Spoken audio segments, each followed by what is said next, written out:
क्या आपको चलने में एड़ियों में सुइयां सी चुभती हैं और उसमें दर्द बना रहता है? सुबह के टाइम आप एक भी कदम चलने से पहले डरते हैं या उसमें एड़ी के पीछे भाग में कुछ उभरा हुआ दिखाई पड़ता है और आपको जो बिना चप्पलों के या शूज के आप एक कदम भी ज़मीन पर नहीं चल पाते, इतना उसमें तेज़ दर्द होता है। अगर ऐसे लक्षण आपको दिखे तो आप समझ जाएं कि आपकी जो प्लांटर फेशिया है, जो नीचे की तलवा वाली जो मांसपेशियां हैं, कहीं ना कहीं उसमें चोट लग गई है। इसके कारण वो आपको ये दिक्कतें आने लगी हैं। तो इसका ट्रीटमेंट आप घर पे बहुत ही आसानी से कर सकते हैं। तो उस ट्रीटमेंट करने से पहले आप उन कारणों को जान लो जिनके कारण ये चीज़ें होती हैं। अगर आप एक्सरे करवाते हैं तो डॉक्टर कहते हैं कि आपकी जो है एड़ी की हड्डी जो है बढ़ गई है, परंतु आप सबसे पहले ये होता ही क्यों हो उसके बारे में थोड़ा सा जान लें।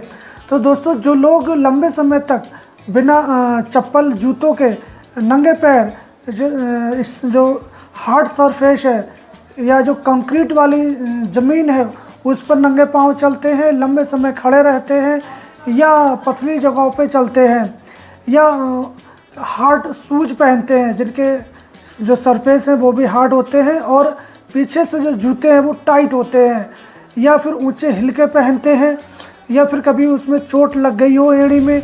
ऐसे कई कारण हो सकते हैं जिनके कारण वहाँ जो प्लांटर फेशिया होती है, नीचे वाली जो मसल्स होती है, उसमें चोट लग जाती है और वहाँ चोट लगने से वहाँ के जो डेड सेल्स हो जाते हैं और जो डेड सेल्स हैं वो अच्छे सेल्सों को फाड़ते रहते हैं और अपने साथ इकट्ठा करते रहते हैं, और जैसे ये ज़्यादा इकट्ठा हो जाते हैं तो वहाँ आपको उभरा हुआ भाग दिखाई देने लगता है। तो जब आप एक्सरे करवाएंगे तो आपको एक्सरे में आएगा कि आपकी जो एड़ी की हड्डी है वो बढ़ चुकी है। तो इस प्रकार जो अलग अलग डॉक्टर हैं या मॉडर्न साइंस है वो उसको अलग अलग रूप में बताती है। आयुर्वेद में इसको जो है वात या कफ के बढ़ने से बताया जाता है। तो दोस्तों, इसको हम घर पर ट्रीटमेंट बड़ा आसानी से कर सकते हैं। मैं इसको कई सालों से करवा रहा हूँ। तो अगर आपको एड़ी में दर्द की समस्या रहती है या सुइयां से चुभती हैं तो आपको क्या करना है कि आप आँख मदार या अर्क जिसको कहते हैं, ये गांव या शहरों के जो रोड के किनारे ये जो पौधा है ये आसानी से आपको मिल जाएगा। इसके पत्ते और फूल आप ले आएँ, इनके फूलों को आप ले आएँ मुट्ठी भर और करीब 2 से 3 किलो पानी में इसको उबालें।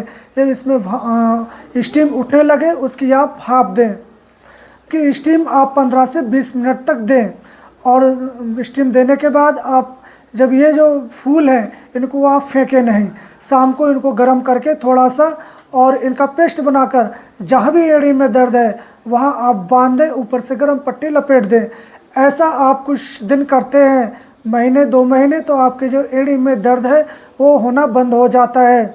इसके साथ ही आप कुछ खाने वाली घर की घरेलू चीज़ें भी इस्तेमाल कर सकते हैं, जैसे कि आपको कलौंजी 50 ग्राम और मेथी दाना 50 ग्राम, इन दोनों को आप ले लें। इनको थोड़ा सा तवा पे रख के फ्राई कर लें और इसका चूर्ण कर लें।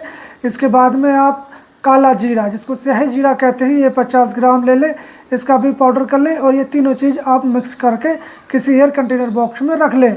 इसका आप आधा चम्मच सुबह दोपहर शाम 3 टाइम गुनगुने पानी के साथ सेवन करें, और शाम को आप जो हरड़ आती है बाज़ार से उसको अरंडी के तेल में फ्राई कर लें और करीब 3 से 4 हरड़ सोते टाइम आप गुड़ के साथ सेवन करें।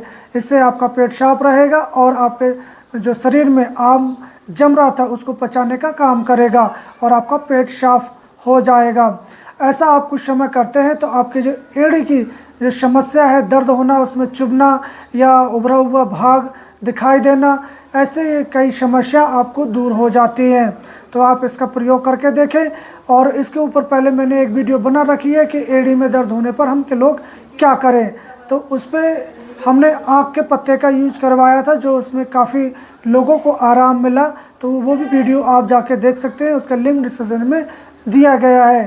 तो आई होप आप समझ गए होंगे कि आपको जब एड़ी में दर्द हो तो आपको क्या करना है। साथ में आपको आँख के फूलों की सिकाई करना है और आपके फूलों का ही पेस्ट शाम को बांधना है। साथ में मेथी, कलौंजी और काला जीरा, इसका पाउडर लेना है। और साथ ही साथ आपका थोड़ा सा परहेज भी रखना होगा। आपको जो नंगे पैर घर में कभी नहीं चलना है। आपको डॉक्टर चप्पल जो बाज़ार से मिलती है उस चप्पल का यूज करना है।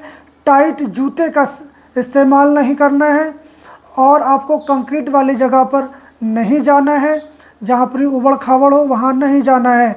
और हो सके ठंड के मौसम में आप इसमें मोजों का इस्तेमाल ज़्यादा करें और खान पान में आप तली भुनी चीज़ें ना खाएं, पेट को साफ रखें, कब्ज़ ना होने दें।